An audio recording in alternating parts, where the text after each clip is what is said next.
Hi, I'm Kirby Allison, and I'm back here at Davidoff of London, of course, with Eddie Sahakian, my good friend.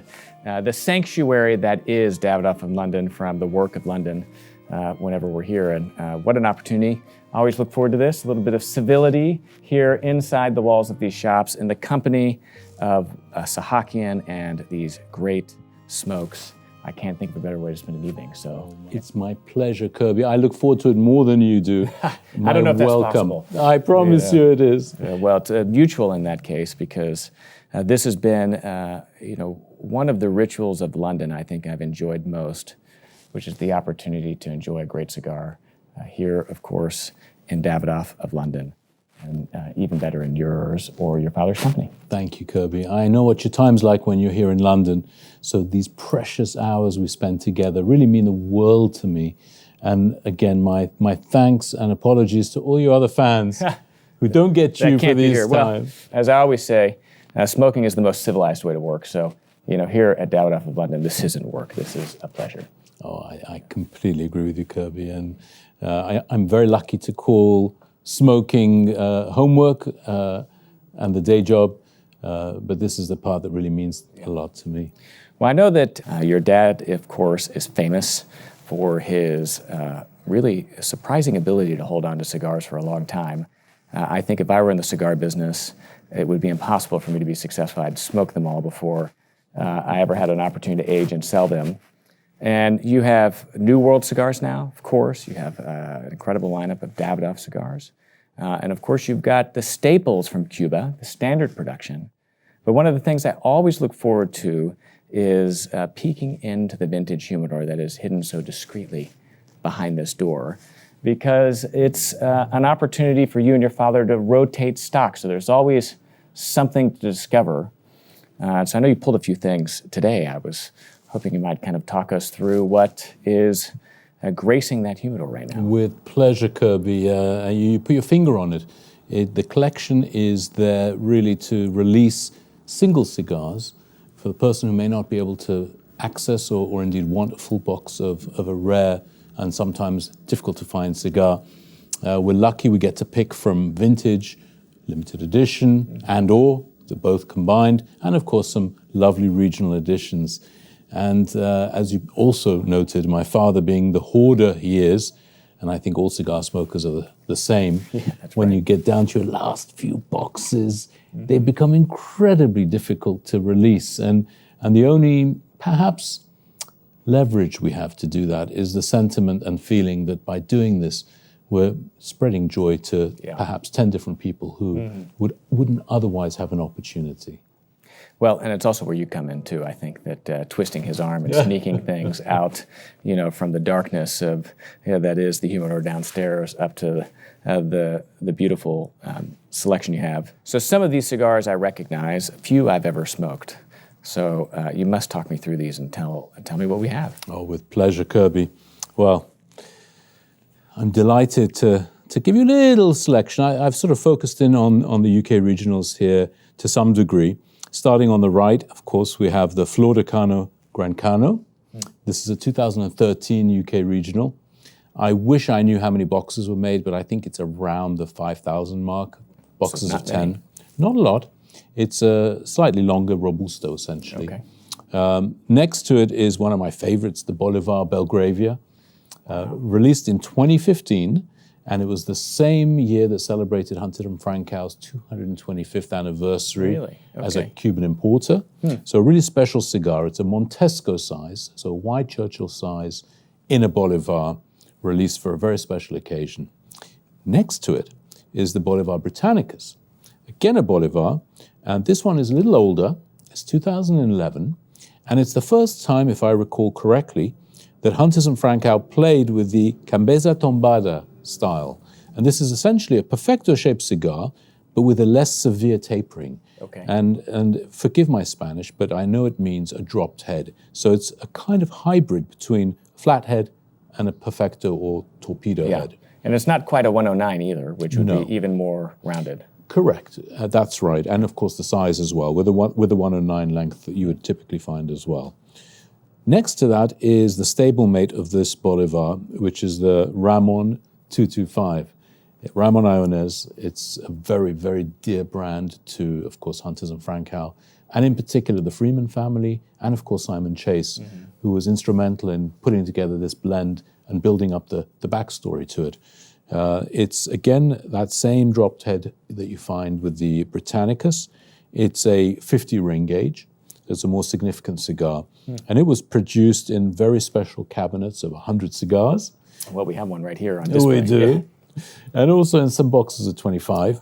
And there was a very special rum from Havana Club, which was blended for the occasion as well. Well, the 225th Anniversario was one of the first boxes I think ever purchased from you. It certainly was the first regional, right? I think the first box ever may have been a cab of 50 of the Partagas Lusitanas, followed by this one. So I still have most of it in my humidor, but that, of course, was a highly sought-after cigar, and of course made all the more sought after because of the significance and importance of what it was really memorializing, which was 225 years of Hunters and Francow. That's right. And the mythology of this cigar, which is true, by the way, was that it was laid to rest for 2 years in the UK before it was released in 2015. Wow. So Hunters and Francow had a very significant lead up to the event and were able to really plan that properly with Cuba and delivered a spectacular cigar. Yeah. Hold on to that box very tightly. Yeah. Smoke mine. Well,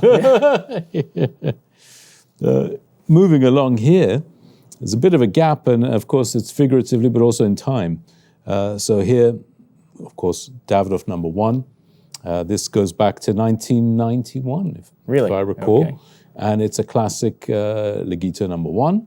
So Lancero shape, 38 ring gauge. It's, of course, Cuban tobacco. Really?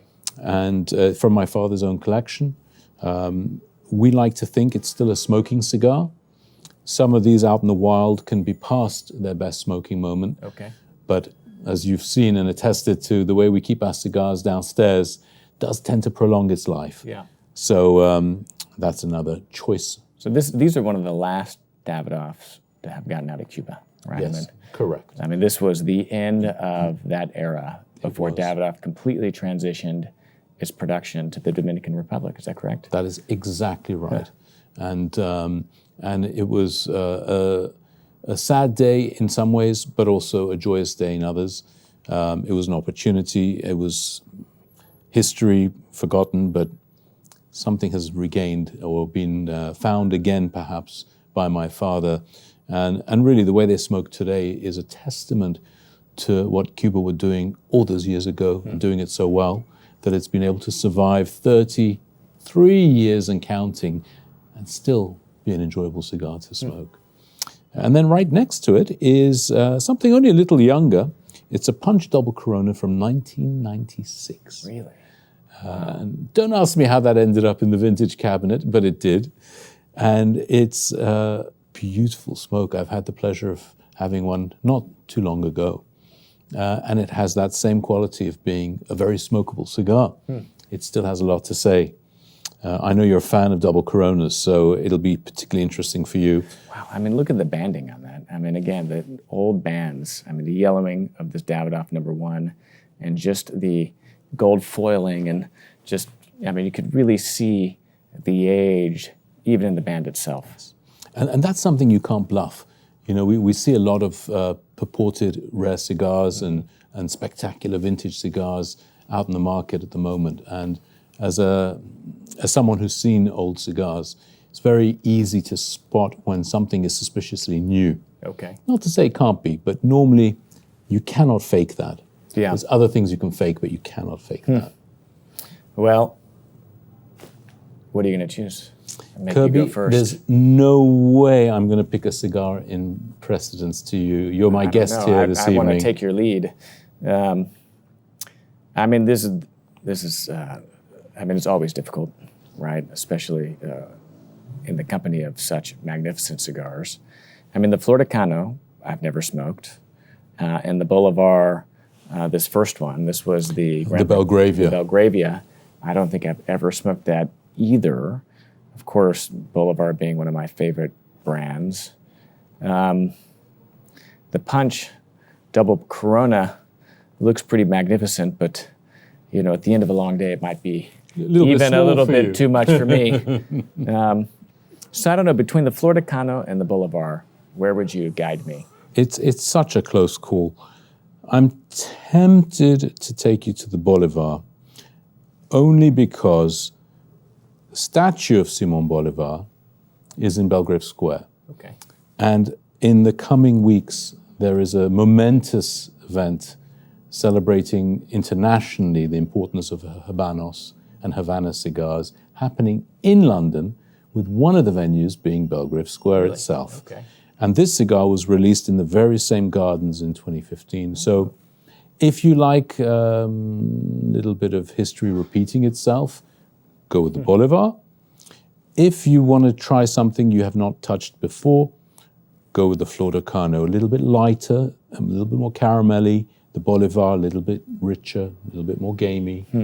Both are delightful cigars. Well, that's a tough choice, but I guess in preparation for the Habanos World Day and that event at Belgravia Square, I think I might go for the Bolivar. Wonderful. Now is your turn. Is it as difficult for you to choose as it is for me? Well, what can I say, Kirby? I'll take the Flor de Cano. Well, I mean, two great choices. I mean, this right here is showcasing another characteristic of a well-aged cigar, which is that soft box press. Yes. That, again, can only develop over time. Yes, exactly And that. and even a little bit of, it's not plume, but it's kind of the slight little kind of dusting when those oils begin to rise to the surface is one of those characteristics of a well-aged cigar. Yeah, you have a keen eye, Kirby. I hope you will enjoy it as much as we've enjoyed selecting it. I mean, just staring at it, shall we cut in line? Let's do that. Whilst you're cutting yours, Kirby, can I tempt you with a drink? It's possible, yes. I can always be tempted, but only if you were to join me. I will join you, and Dad, who's traveling at the moment, isn't with us, but he will spiritually be with us, of course, if we imbibe a certain drink called rum. Okay, well that is... Can I tempt you with a spot of rum? Well, there's very few things that pair better with cigars than a rum, so... Wonderful. And I know that you're quite the connoisseur of rum, too, so you've got a collection. I have a collection without being a connoisseur, if that's possible. Don't think it is. But... an amateur collector for sure. But I've had the great pleasure of meeting one of my rum heroes, a gentleman called Richard Seal. Mm-hmm. And he operates and runs, his family have owned for many, many generations, the Foursquare Distillery in Barbados. Yeah. I collected his rums long before I ever had the pleasure of meeting him and his family. He is as wonderful in person as you can imagine he is in writing. He's a cigar lover. And thanks to him, I now stock a very rare expression of Foursquare from Barbados. Really? And it's just on our left there. So once we cut the cigars, if I may, I'm going to trouble you to stretch your arms. This is quite a large ring gauge. What is this? It's like a 55. Really, which is quite uncommon, a 50. Normally they're even numbers. In those days, it was unusual. The only other one that was around was the Romeo and Juliet Wide Churchill. Mm-hmm. And you're right, it's bordering on the unnaturally wide. In the mouth, I remember when a 50 felt too big sometimes. These days, we smoke 56, 58.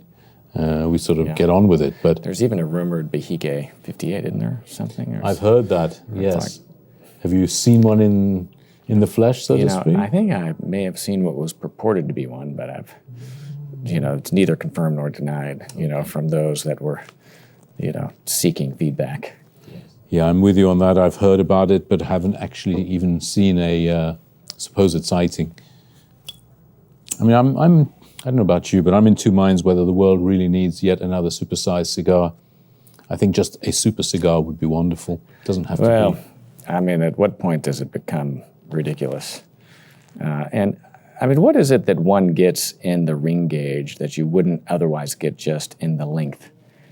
Because each affect the cigar blend in different ways, but at some point, there's got to be kind of a point of diminishing return where you could just fit the same amount of tobacco in a longer cigar versus having it be a massive, massively large round one. You're right, Kirby. Is this in your father's honor you're using the yellow flame? I am.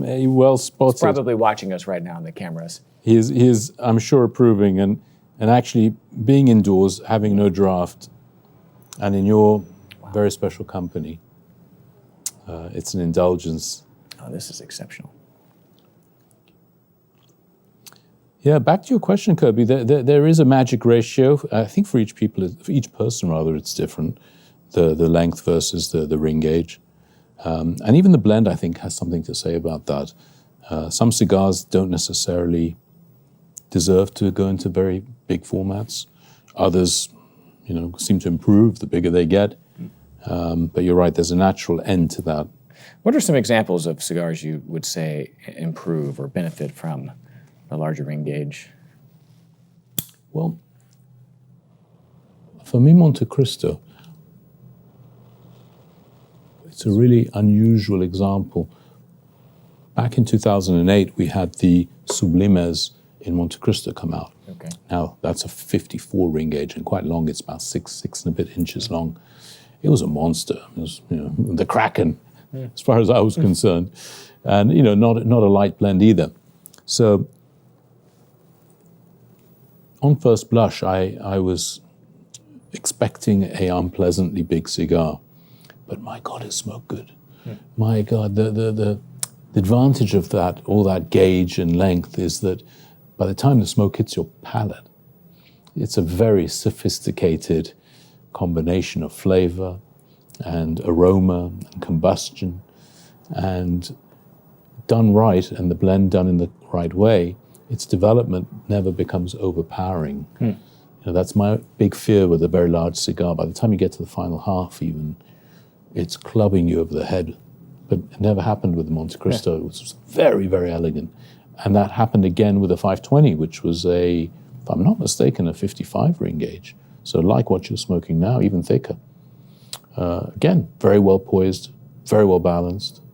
Yeah. And of course, let's look at the extreme, the perennial long cigar, the Montier. Yeah. Yeah, but that's a smaller ring gauge, right? And, it's traditionally, you'd see long cigars, and we've got the Lancero, right? Leguito No.1, the double Corona. Traditionally, Cuba, if they were making a long cigar, it would be a narrower, or at least in those times, a normal ring gauge.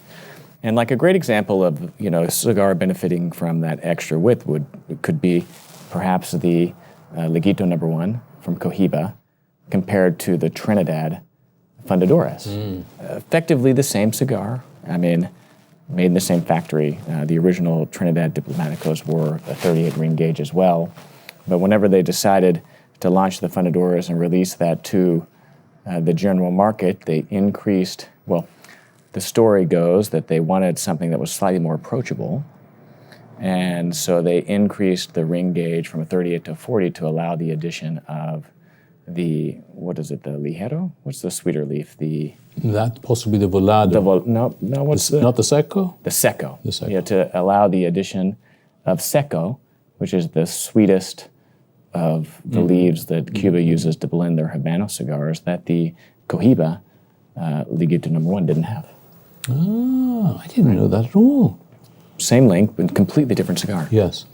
Right? Oh, I Probably agree. very similar tobacco. It doesn't go through the third fermentation. It has the Seco. It's a completely different cigar. You're right. That's a amazing and very subtle tweak to a tried and tested formula, and yet how differently it tastes.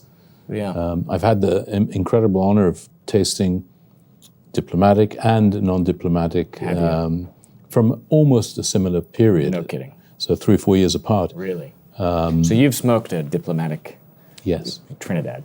I have. Ah. Well, it's a beautiful cigar, but I have to say, for me, closer to a Davidoff No.1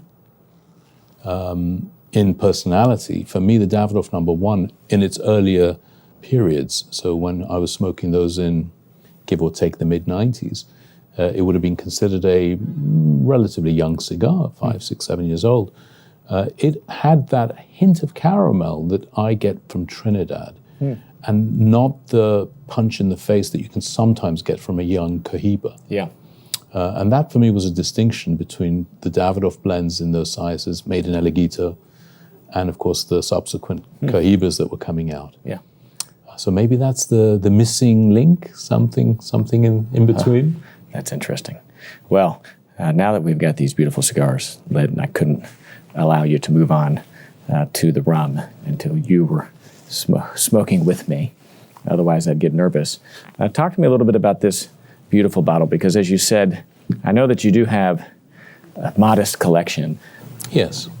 And we've spoken about some in the past. And I think the one thread of commonality, there is very much something special about that allows or has you choose to offer it in the shop. Because you're not a liquor store, you don't have everything. And so what it is that you do sell is stuff that is very deliberately chosen for some, very well-informed reason. Yes. So you must.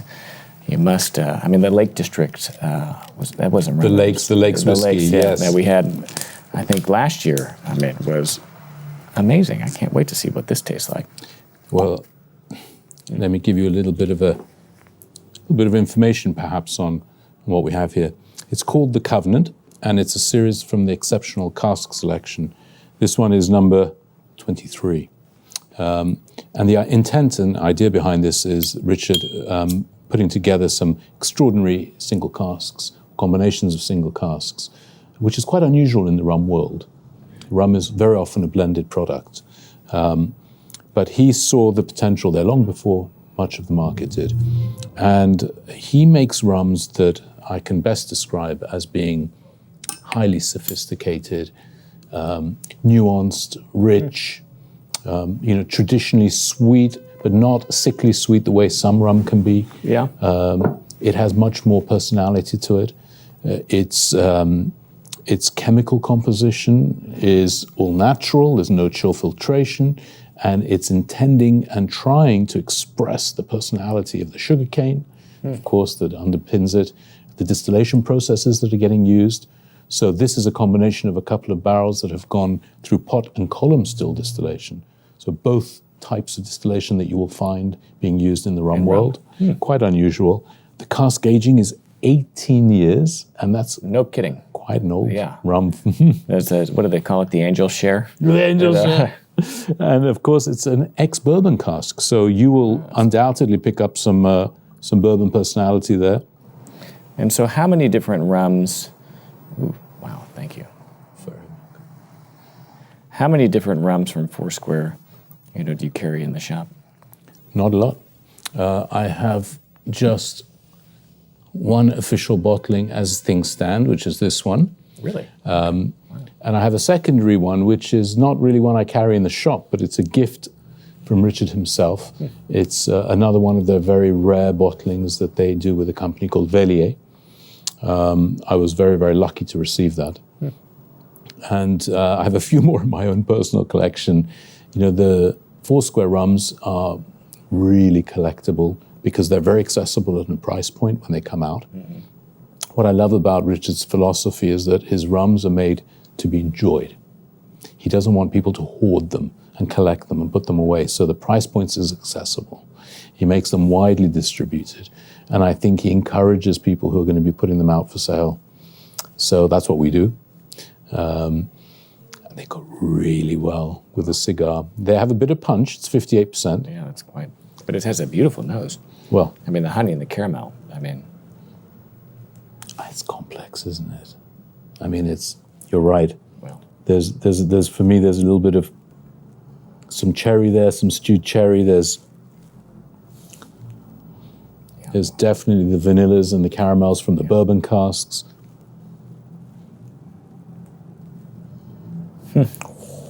Well, to your father's good health. Very good health. To your very good health, thank Kirby. you, likewise. To your father, who's not able to join us, but is here in spirit. Wow. Oh, yeah. That is delicious. The finish. It's like... It's still evolving. Again, something I've learned in my novice steps through the spirit world, not just with rum, is that first introduction to the spirit, especially when at cask strength, is to really let it coat your palate. Don't focus too heavily on tasting it on the first sip. Let it move around the mouth. And it's really the second, third, and subsequent sips that begin to really explore what's there. But my God, I'm already loving it. Yeah, I feel it coating my stomach right now as well. Wow, that's... Have you had a spot of dinner yet? I've had not a spot of dinner, but I've had a little snack this afternoon. Mm-hmm. Had lunch over at Franco's, a nice, lovely mid-afternoon lunch, of course, over here. Came in for a cigar. Enjoyed it with a good friend. The weather today was beautiful. I did arrange that for you, Kirby. Ah, thank you. We needed it. Oh, I agree. Well, we've, we're some way into the year, but we've had some fun already, haven't we? Oh, we have. I mean, goodness. I mean, we had a week in London working on our forthcoming Cigar Masters project together. Mm-hmm. Followed by, unfortunately, you weren't able to join me, but I enjoyed a week in Cuba, a little bit longer. And then we rendezvoused in the Dominican Republic, which was, great fun, again, for the Cigar Masters project. Yeah, I had a spectacular time. It was, it's unusual for me. I don't go to Dominican as often as I do Cuba, so it was a rare pleasure. And the way we saw it, I think, thanks to you, Kirby, genuinely, I'm not saying that to flatter you, the access you brought to certain areas and to certain processes, I wouldn't have achieved myself. So it was a privilege to be there. You're too kind. I think it was, probably more you than me. But the cameras, they work their magic in opening doors. But, we're able to visit with the Kelleners, right? I mean, good friends of yours and your father's, right? But I've known Klaas, one of the sons. And, what an incredible host and tour guide into the world of New World tobacco. Yes, he was. And at such a young age, I mean, I know for us, well, for me more than you, his youth He's a seems... baby. Well, that's it. Even by unfortunately, I don't think I can call myself young anymore. But, you're young. I guess it's all relative. But, yes, he's very young. And, he's already, master blending his own cigars under his own label. Yes. Very impressive. You can see the DNA, you can see it running through the genes, the hospitality, of course. And I don't know if you felt the same, but I remember coming away from the entirety of the process we saw, the agriculture, the fermentation, the curing, all those elements, and being so impressed because it added something I hadn't seen. I've seen some amazing things in Cuba. Yeah. But there's angles I haven't seen, which I saw this time round. Yeah. I've seen glimpses of them with Davidoff as well. Mm-hmm. To see different perspectives done in so many ways. Wow, this is warming up beautifully. It's a great example of how, a cigar, almost needs to warm up, right? Whenever you light it, the tobacco isn't up to temperature. And you get, I'm not a third into it yet, but I'm almost there. You start to experience the full blend. Mm-hmm. Started out a little gamey. It's mellowing a little bit, but it's very full flavored. It's what I would expect from a Bolivar. Yes. That even, today, so often you don't find in the way that you once did 10, 15, 20 years ago. Yes. Yeah. Really good point, Kirby. Why do you think that is? I know I'm in the industry, so I've got a perspective, but as a not even a consumer anymore, you're a prosumer, can I call you that? Yeah. A real aficionado. What is your take on the change in, call it, characteristics of blends? I think a lot of it is just, I would imagine, by virtue of just certain production constraints that, Cuba's run into. I don't know, that's kind of the only answer I can kind of come up with is that, as production has maybe perhaps become more challenging them in many ways with, say, for instance, the hurricane that knocked out a lot of their production, that maybe some of the tobaccos that they once used, are no longer available in the same quantities they needed. I don't know. I don't really... I'm interested in your take. It's probably much more informed than mine. No, not really. We're all ultimately relying on our palates, and I'm conscious that my palate is evolving, of course. We get to taste many more cigars and origins than we used to in the past, perhaps. But there's also an element of time. A lot of production at the moment, because of the fervent demand of the consumer, isn't having the time to really settle down and spend a few years sleeping in the importer's warehouse, in the merchant's keep, even in the consumer's humidor. So I think it's a little bit of an injustice to what's being produced, because we are really committing infanticide in many cases, right? Indeed. Yeah, I mean, I guess a great example is the most recent Bolivar, the Regentes, right? I mean, I think that those literally landed in the United Kingdom and then were launched, not having spent really any time in the humidors of Hunters and Brancau.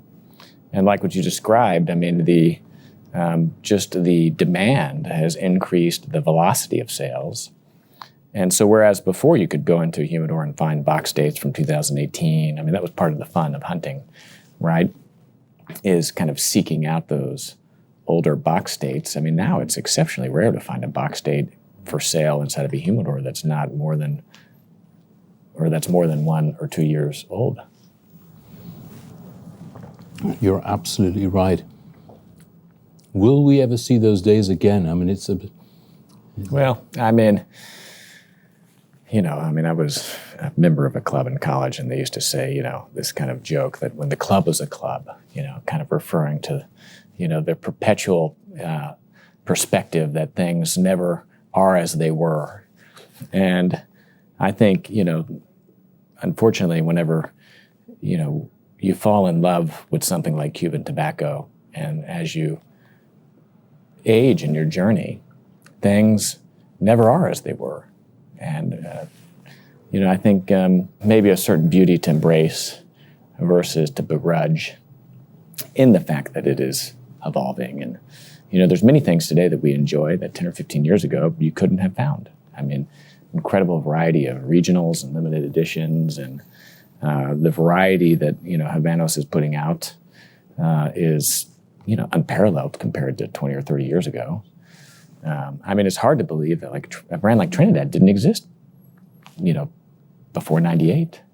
I mean, it's, in a commercial sense, not even really 25 years old. Yeah. I mean, of course, it existed long prior to that, and, in a very exclusive, private way. And in the 80s, I mean, you had what, 15 Habanos brands? I mean, maybe a few more, but I mean, in the 98, whenever Davidoff opened, right? 98? No, when did Davidoff open? Was it? Us? Yes. 1980. 1980. Wow. Hard to believe. But it would be interesting to have your father describe how different the humidor looks today from how it looked in 1980. I would imagine there's more variety. Yes, 100%. You look at some of those archived, sales brochures, and there was an exceptional amount of variety in the really early days.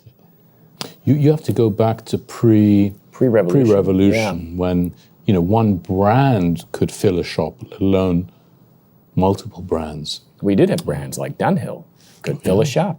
Oh, yes. And even something like a Partagas. Partagas, you had comfortably 100, 120 different cigars on the stock list. Really? Oh, yes. Mind-blowing. And different packagings, different formats, different arrangements. But also you had, fragmented ownership. You had the ability for the preeminent owners to source very unique tobacco from unique growers. So there's a good and a bad to that. Certain brands benefited from that, but on average, not every Cuban cigar could be impeccable because they couldn't all buy the best tobacco from the best farmers. This is amazing. How's yours developing? Well, I was about to ask you the same, but for me, this is reassuringly good. And I haven't smoked a Gran Cano for a while, so I remember when it first arrived, I have a vague recollection that it was quite a light, very, very straightforward cigar, perhaps. But now as I'm smoking it, it's giving me a little bit more strength, light to medium, maybe touching medium. But there's a lovely sweetness coming through. There's floral notes. It's not just the rum talking. The rum is talking, though. It's delicious. But it's also the advantage of time. I mean, it's now getting on to 10 years old, 11 years old, in its pomp, dare I say. Is it the same experience for you? Yeah. I mean, this is a very, did you say pomp? I mean, it's very, you know, I mean, it's a large cigar, 55. I mean, especially for a Bolivar. I mean, I can't think of another Bolivar that enjoys this ring gauge. No, you're quite right. You get close with the Libertador, which is a 54. Yes, but this is definitely smoking better than a Libertador. I mean, this is delicious. And is it a blend in general for you, Bolivar, that you would pick up out of the humidor on a given day to enjoy, or do you reserve it for heavy smoking? Well, I mean, so it's not. I wouldn't say it is a mid-morning or mid-afternoon smoke for me. You know, I would reserve it for the evenings. I also reserve it because I don't have as many as I'd like to. Well, I might be able to help you there, Kirby. Well, I mean, so it's funny. I mean, you know, the volume of cigars I smoke has increased, so has my smoking preference, right? Which has been kind of fun to, you know, kind of for that, you know, chapter of my journey to really begin of kind of expansion into different vitolas that, you know, 5-8 years ago, you know, I smoked 3 or 4 vitolas regularly. That was it, right? Whereas I'd say now I, you know, have a much wider variety kind of in my daily rotation. I'm trying to save this band because I want to put it in my cigar band book. So you see me playing with it. It's like I got the first one off, but the second one is, and I don't want to rip it because it's such a beautiful band. Don't worry, I'll find a substitute band should it rip. It's the sort of the menu of cigar choices we pick from. I don't know if I'm on the same path you've been on, but it's always changing. You know, I have this wonderful period now in my life where I can go into my humidor without any prejudice. In the past, Which humidor are you speaking of? Well, this one. This one. Do you keep a private humidor, like at home? I do, yes. Not at home I do, but it's rarely touched, because most of the cigars that I consume are, of course, here at work or just after work. And of course, I have the best possible humidor here. That is a gorgeous ash. I mean, this is, the problem is now that we're talking about it, it's sure to fall on my pants. You know? But it's good. For, you know, I often say that the cigar ash helps keep the cloth moss away, as does the faint scent of smoke. So I tell my wife that it's actually quite important to the long-term care of my wardrobe that it is imbued with a characteristic of fine tobacco. Well, we're getting into, you know, the full beauty of these cigars. How's yours developing? Getting to medium strength now.